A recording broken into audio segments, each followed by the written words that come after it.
Welcome to Thriller Recaps. Today, I am explaining the movie, That's My Boy, explaining every scene as it happens. Watch till the end, and please like, share, and subscribe if you enjoy this. In 1984, in Massachusetts, 13-year-old Donny Berger was with his friends. They advise him to go for a particular girl, but he refuses, saying he's no longer into girls but women. His teacher, McGarricle Mary, walks by. Donny seems astonished by her and calls her by her name, telling her he has tickets to a show and offering her one. She immediately corrects him, saying she's his teacher, not his girlfriend. He looks at her in awe as she promises him a month's worth of detention. In detention, he's with his teacher. He carelessly apologizes, but Miss Mary tells him he's in a lot of trouble. He begs her not to tell his dad because he's crazy. Mary walks closer to him and stylishly asks what he wants. She collects the gum he's been chewing and throws it in her mouth. Then she unbuttons her shirt while talking about how she's been watching him all year.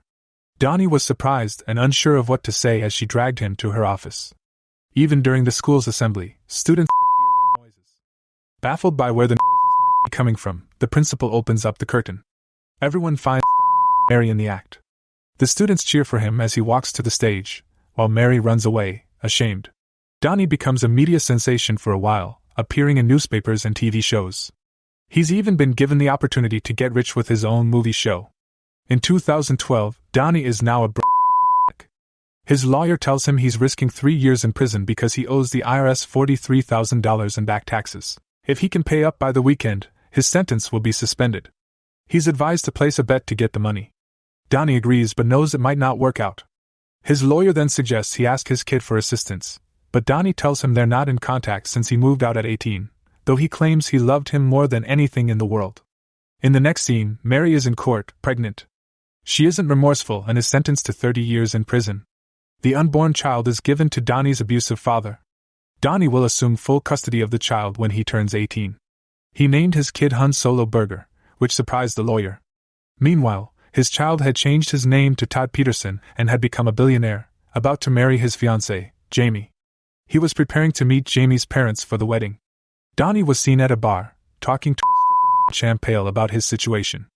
At the bar, he saw a picture of his son and fiancée in a magazine. He also learned that his son was now successful and had changed his name to Todd. Champale suggested that his son could help him, but Donny refused, stating that his son most definitely did not want anything to do with him. Todd arrived at his boss's home in Cape Cod with Jamie and her parents. They also met his boss's mother, Dolores. Chad, who was a military man and Jamie's brother, met Todd for the first time. Donny went to visit Randall Morgan, the TV producer who had produced movies for Donny during his short period of celebrity. One of the crew members saw him and at first refused to talk to him until Donny apologized for sleeping with his mother. Donny then told him that he needed money and would go to prison if he didn't get it. The crew member refused to give him money, leading to a fight until Randall appeared and intervened. Randall then offered him $50,000 if he could organize a reunion with Todd and Mary McGarricle at the prison.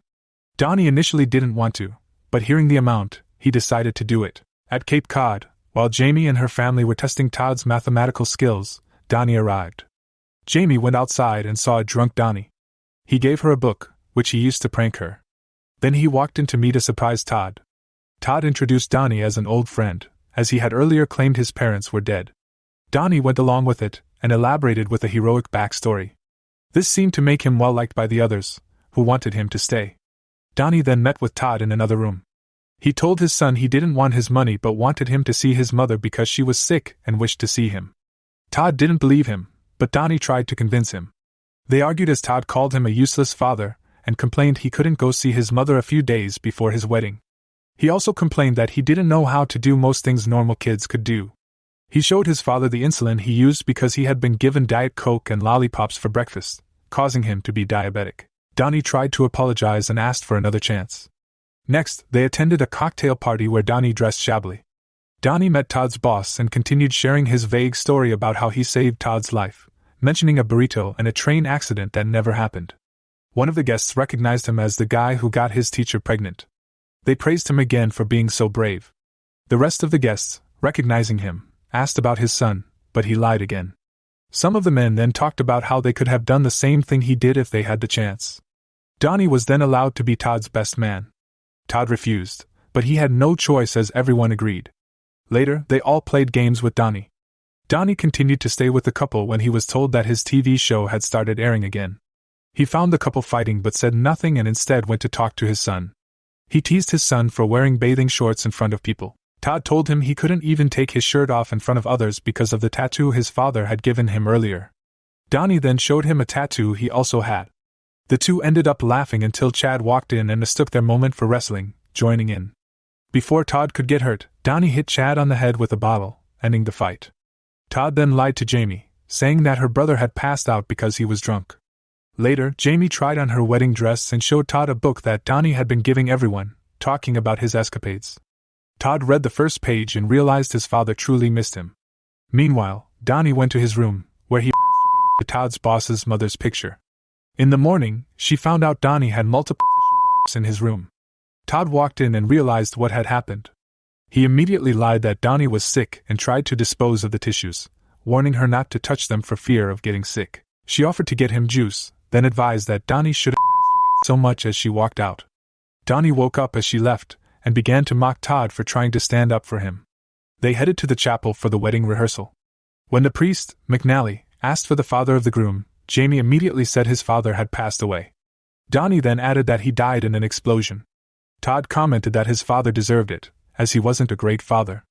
The priest asked if his father was a murderer or rapist, which annoyed Todd. The priest asked to see them and took everyone to the garden outside the church, where he punched Todd. Donny rushed to help as the priest took off his clothes and continued to hit Todd. Chad revealed that the priest was once a fighter. Todd finally fought back, and the priest seemed to have gotten hurt. However, the priest, not backing down, headed to meet Todd and continued the fight.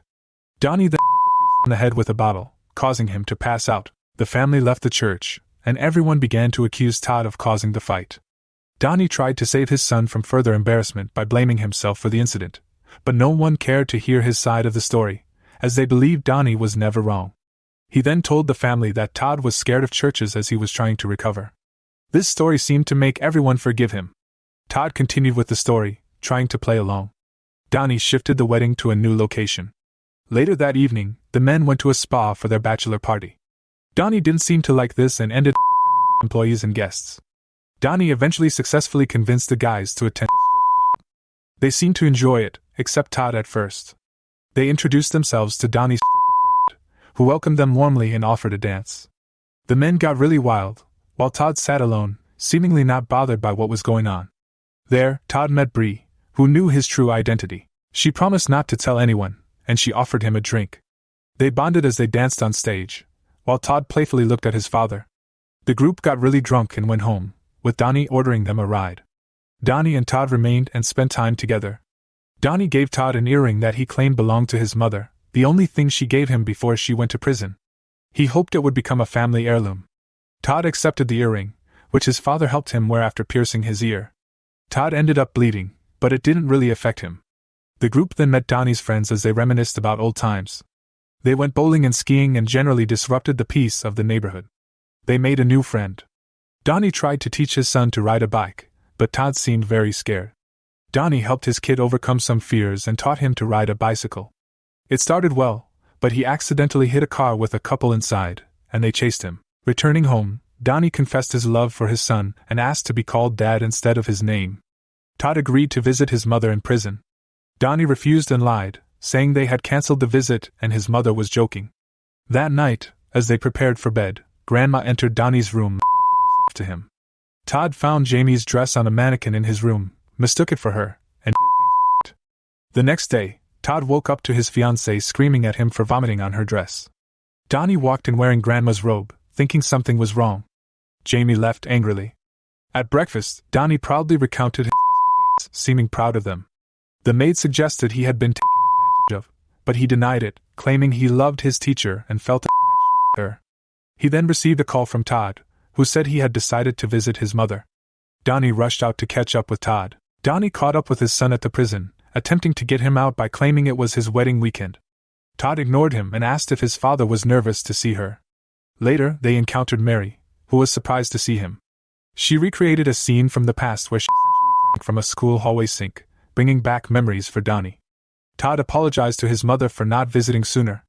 Mary and Donny reminisced about their school days. Suddenly, Todd, Donny, and Mary were ambushed by a film crew. Todd was asked to sign a release form. Realizing what was happening, Todd tried to leave but ended up getting teased and soiled his pants. He left irritated, refusing to sign, leaving Donny without money. Donny returned home to pack but found Todd's earlier dropped box in his room. Outside, he heard Jamie's voice and investigated. He overheard her on the phone with Todd's boss, Steve.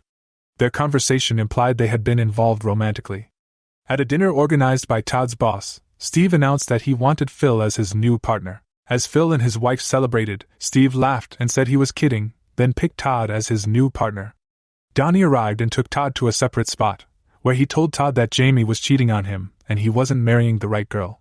Todd didn't believe it and thought his dad wanted to ruin his life. Jamie arrived, and Donny confronted her, saying she was cheating with Steve. Jamie lied, saying she was really on the phone with a different Steve was a wedding reporter, and she didn't want to tell Todd because he didn't like being in the paper. Donny felt ashamed and walked out, telling his son to have a good wedding. After the party, Todd was told that his bride wouldn't be going home with him because tradition required the bride and groom to sleep separately the night before their wedding. This surprised him, but he didn't argue. Jamie and her brother then headed alone to a hotel, where they would spend the night. Donny's friend advised him to get Jamie ice cream to apologize. Donny went to the hotel where Jamie was and pretended to be Todd, holding ice cream. He was recognized but allowed into the room. As he walked towards the room, Donny heard Jamie's voice moaning. Then he heard her brother's voice and immediately understood what was happening. He found his way into their room through their window, surprising them. Donny threatened to tell Todd after realizing she was with her brother. She tried to convince Donny that what she was doing was right. Donny ended up throwing up, as Chad claimed he would never do that again because he had better morals. Realizing she could lose Todd if Donny told him about her affair with both Chad and Steve, Jamie offered him a $50,000 check to keep quiet. On the wedding day, Donny called his lawyer to say he had gotten the money. His lawyer thought Todd gave it to him, but Donny revealed it was Jamie. Donny ended the call and opened the present Todd had given him, an oven mitt he used to cheer him up when he was younger. Deciding he had to stop the wedding despite the money, Donny teamed up with his friend to intervene before the ceremony started. At the wedding venue, the father, who had fought with Todd earlier, apologized and learned that Chad was now Todd's best man. Meanwhile, Donny and his friend worked together to stop the wedding on time. They successfully arrived before the priest could join the couple. Donny objects to the marriage, and Steve tries to stop him but is unsuccessful. Donny claims Todd doesn't truly love Jamie, drawing from his own experience of love lost. Then, surprisingly, he reveals himself as Todd's father. Todd acknowledges this, stunning everyone. He confesses that he lied about his identity due to being the product of an inappropriate student-teacher relationship. Donny continues, revealing that Jamie paid him $50,000 to keep quiet about something. Initially planning to keep the money, Donny changes his mind, intending to show his disdain for Jamie. Todd demands to know what Jamie paid his father to conceal. Donny pressures Jamie to speak up, threatening to reveal the secret himself if she doesn't. Jamie whispers to Donny but lies about the contents of their conversation. Donny persists, forcing Jamie to whisper the truth this time. Todd becomes upset and publicly reveals what Jamie confessed to him. Despite Jamie's pleas to continue with the marriage, Todd refuses. He discloses that his real name isn't Todd Peterson but Han Solo Burger, mentioning a tattoo on his back that he once felt ashamed of. Todd also quits his job, leading his cooks to follow suit. Furthermore, Todd learns about Jamie's past relationship with Steve, which adds to his anger. Todd confronts Donny about both his father and friend having relations with his mother in the past. Jamie, furious, attempts to stab Donny with a knife, but he retaliates by hitting her over the head with a bottle. Chad tries to defend Jamie, but is also subdued by Han Solo. Han, Donny, and their friend leave the chaotic scene. The next day at the strip club, Bree and others laugh about the previous night's events. Han reveals that he's now dating Bree and offers Donny money to help pay off his unpaid taxes.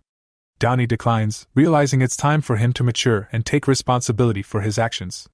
Suddenly, his lawyer arrives, showing him that he's won a bet that provides enough money to settle his IRS debt. Subscribe for more daily videos. Your support, likes, shares, and subscriptions mean a lot. See you in the next video.